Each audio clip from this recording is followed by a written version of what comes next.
में लिखा है, एक बार गंगा में अगर डुबकी लगा ली है हृदय से, मन से,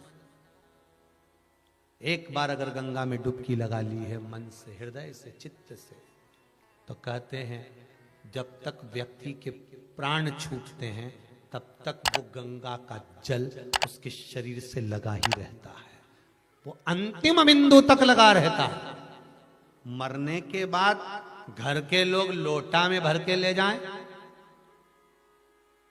खास खास अस्थियों को, कोई पूरी तो अस्थि ले ही नहीं जा सकती, इतनी सारी कौन ले जाए, तो वो अम्मा के दांत, उंगली, एक आध खोपड़िया, ऐसी 4, 6, 8 अस्थियां ढूंढ के झोली में भर के फिर लेके जाए गंगा। उससे अच्छा है पूरी अस्थि ले जाओ, पूरी ये शरीर संपूर्ण जीते जी गंगा का स्नान हो जाए। और आप लोगों को बड़ी साधुवाद था, धन्यवाद। ये मान सरोवर शिव महापुराण की कथा सुन रहे हो, मान सरोवर शिव पुराण की कथा है। इस साधारण मानसरोवर में तो वहां चीन पहुंचोगे कम नहाओगे, पर यह पक्का है कि मानसरोवर शिव महापुराण की कथा सुन रहे हो। जिन जिन कुंडों का, जिन जिन नदियों का, जिन जिन तालाबों का, जिन जिन सरोवरों का नाम लिया जा रहा है, समझ लो उस सरोवर में तुम स्नान कर रहे हो बैठकर। और आस्था चैनल पर कथा सुन रहे हो, मोबाइल पर सुन रहे हो, तो वो भी कह सकते हैं। कोई पूछे क्यों, कहां गई थी, तो कहना आज गंगा नहा रही थी। इससे पहले कुंडेश्वर महादेव, उसके पहले धन्वंतरी को, फिर ज्ञानवापी के दिन आज खूब नहाई सा गंगा, सिर पर मस्तक पर शिवजी के बैठी। पार्वती को क्रोध आ गया, क्रोध आया और पार्वती मैया क्रोध में आकर आंख से अश्रु गिराती हुई फिर तप में लीन हो, फिर तप साधना करने लगी। अब जैसे ही तप साधना में डूबी, जैसे ही तप साधना में डूबती हैं, हिमालय बाबा का आगमन हुआ। हिमालय राज जी आए। हिमालय राज ने आकर कहा, बेटी चलो, घर चलो, मैं वचन देता हूं आपका विवाह मैं शिवजी से करा दूंगा, चलो मेरे साथ घर। चलिए।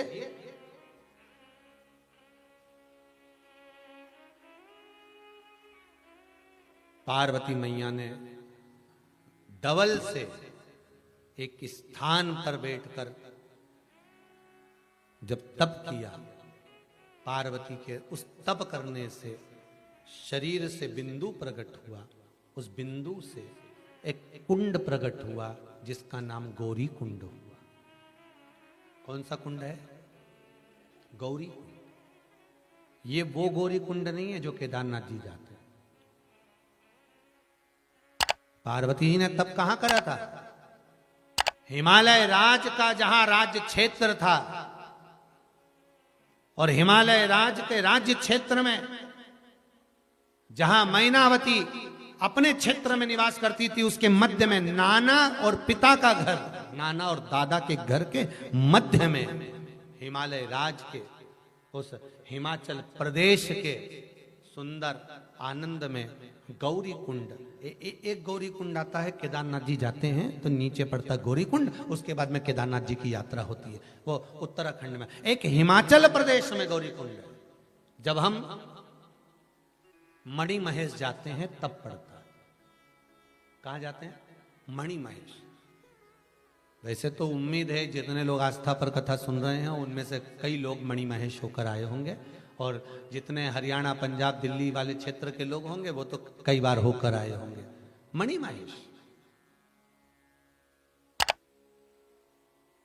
चीन के अंदर, चाइना के अंतर्गत हमारा कैलाश अधिपति विराजमान, और कैलाश अधिपति जो वहां नहीं जा पाता, वही शंकर का बिल्कुल कैलाश अधिपति जैसा ही स्वरूप, बिल्कुल कैलाश जैसा मणि महेश है।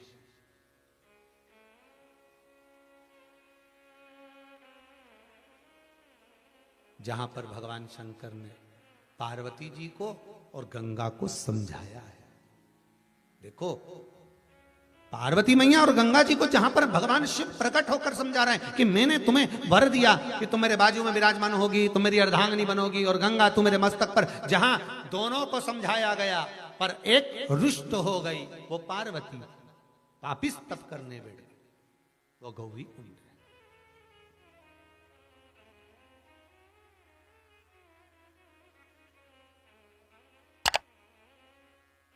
महाराज उस गौरी कुंड के पास जो छिपरा नहाए थे, आप में से कितने लोग हैं जो नर्मदा नहाए, आप में से कितने लोग हैं जो गंगा नहाए, आप में से कितने लोग हैं सरयू नहाए, कहीं ना कहीं किसी पवित्र नदी में आप लोगों ने स्नान जरूर करा होगा। बोलो करा कि नहीं करा? जितने लोग कथा सुन रहे हैं उनने भी करा होगा, जितने फेसबुक यूट्यूब पर सुन रहे हैं उनने भी करा होगा। किसी ना किसी पवित्र नदी में आपने, हमने, सबने स्नान करा होगा। अब स्नान तो हम कर लिए, उस गंगा नदी में हम नहाए, तो गंगा नदी में हमने स्नान करा और स्नान कर कर बाहर निकले तो हमको 1.25 लाख बार स्नान का पुण्य मिल जाए। उसके लिए क्या करना पड़ेगा?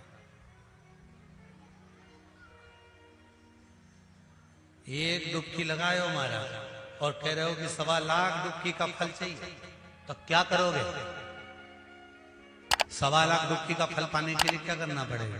केवल एक काम, जिस पवित्र नदी का स्नान कर रहे हो उस पवित्र नदी की बालू का, बालू मतलब रेत का, बालू का शिवलिंग का निर्माण करना, उसका पूजन करना, पूजन कर कर जो बत्ती जोड़कर 108 बत्ती बनाई है, पूजन कर कर एक दिए में वो बत्ती उस जो बालू का शिवलिंग बनाया है, पार्थिव शिवलिंग का निर्माण करा है, जो तुमने किसी गंगा, सरयू, नर्मदा, छिपरा, मंदाकिनी, नर्मदा आदि पवित्र नदियों के तट पर स्नान करते समय तुमने जो शिवलिंग बनाकर पूजन करा है, उसके सामने वो बाती को जला देना, उसी से आरती उतार लेना, वो बाती वहां लगाकर छोड़ देना, और छोड़ने के बाद उस शिवलिंग का फिर विसर्जन कर देना। विसर्जन कर कर उसी जल को अपने ऊपर छींट लेना। 1.25 लाख डुबकी का फल एक ही क्षण में प्राप्त होता है। इसको लक्षेश्वर महादेव कहते हैं।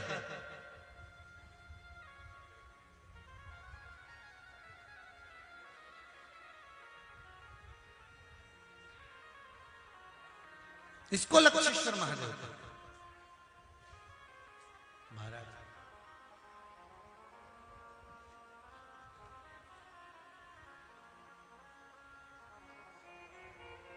कितना फल है? तो बेलपत्र कोई साधारण नहीं है महाराज, बहुत बहुत आनंद है। कहते हैं तुलसी महारानी 7 दिन में फिर चढ़ाने के योग्य नहीं होती, पर बेलपत्र तो 1 महीने तक धोते जाओ, चढ़ाते जाओ, कॉपी में बंद कर कर भी रख दी पेंच के अंदर, तो निकाल कर समर्पित कर दो तो भी शिव उसको स्वीकार कर लेता है। इतनी प्रियता है बेलपत्र, इतना आनंद बेलपत्र में, इतना सुख है। बीमारी है तो वो कटना प्रारंभ हो जाता है। कोई बड़ा रोग है, कोई ऑपरेशन करवाने के लिए बोलते हैं। आया इसमें एक प्रश्न है हमारा, यश जी शर्मा,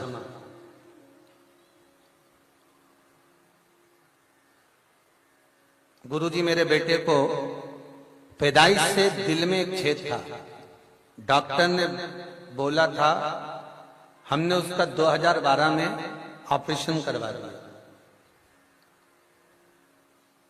ऑपरेशन के दौरान उसकी धड़कन बंद हो गई थी, तो डॉक्टर ने उसको शॉट दिया,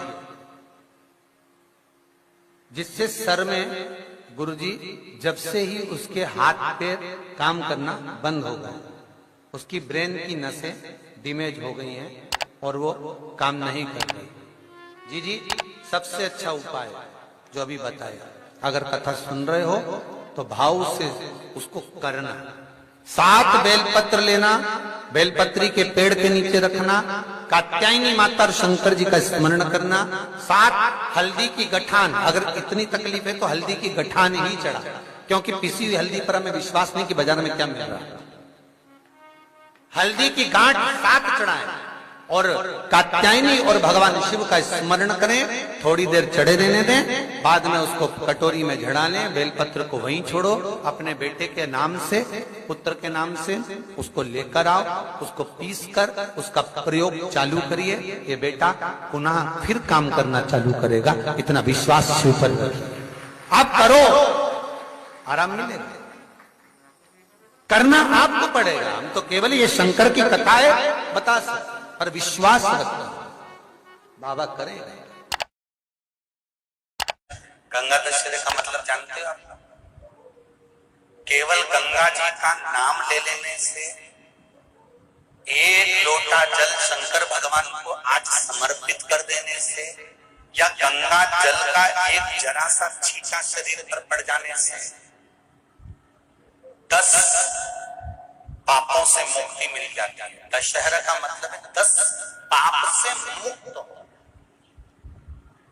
पहला पाप है किसी के घर का बिना पूछे कोई सामान उठाकर हमने भोग कर लिया हो, तो उस पाप से गंगा दशहरे के 10 पाप से मुक्ति दिलाता है गंगा दशहरा। दूसरा, किसी ब्राह्मण, किसी गुरुजन को मुख से अपशब्द कह दिया हो, तो आज ही का दिन है जिस दिन पाप कर्म से मुक्ति मिल जाती है। तीसरा, किसी स्त्री को, किसी नारी को, किसी कन्या के प्रति, स्त्री के प्रति, नारी के प्रति अगर गलत सोच लिया हो या गलत कर्म हमने कर दिया हो, तो उस पाप से मुक्ति गंगा दशहरे का दिन दिला देता है। चौथा,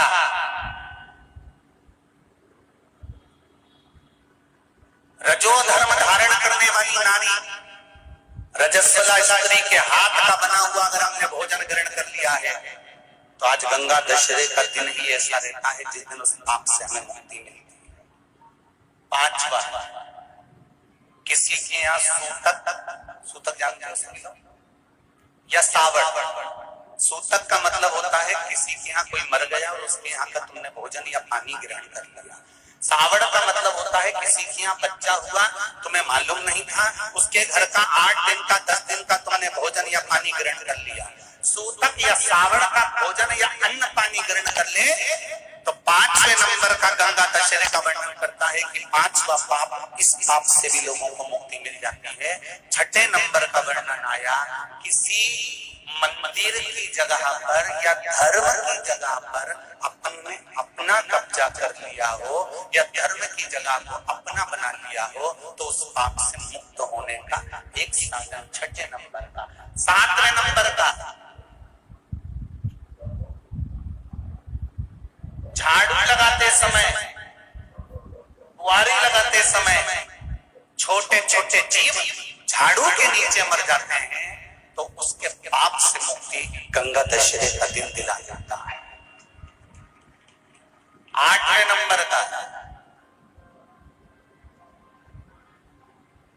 8वें नंबर, जिस समय हम भोजन ग्रहण कर रहे हो और हमारे दरवाजे पर कोई व्यक्ति आकर बैठा हुआ है और हमने उसको भोजन का नहीं पूछा या उसका मुख झूठा ना कराया, तो उस दोष से वंचित हो जाए, उस दोष को समाप्त कर दे, तो गंगा दशहरे का।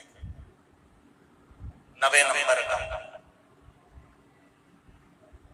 बेटी की शादी करी और बेटी की शादी करने पर बहुत सारा कन्यादान आया।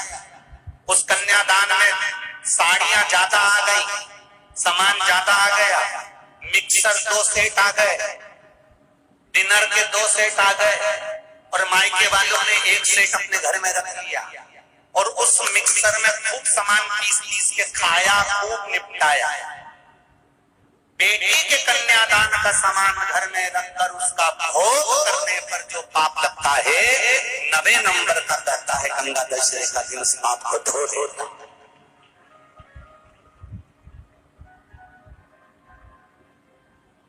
10वें नंबर का महाराज यदि किसी तीर्थ में जाकर हमने कोई गलत काम करा होता है तो गंगा दशहरे का ये आज का दिन हमारे पाप को वो धो देता है। ये गंगा दशहरे के 10 पाप को धोने के लिए मात्र एक ही दिन है गंगा दशहरे का दिन। आज के दिन जो शिव जी को जल चढ़ाता है, शंकर भगवान कहते हैं भले उसने उसमें गंगा जल डाला नहीं डाला, पर मेरे ऊपर जब जल चढ़ाता है शिव जी कह देते हैं आज के चढ़े हुए जल को मैं गंगा जल बना देता हूं। आज गंगा दशहरे का खूब भजन करो, दान करो, पुण्य करो, सत्कर्म करो, नाम जाप करो, नाम स्मरण करो।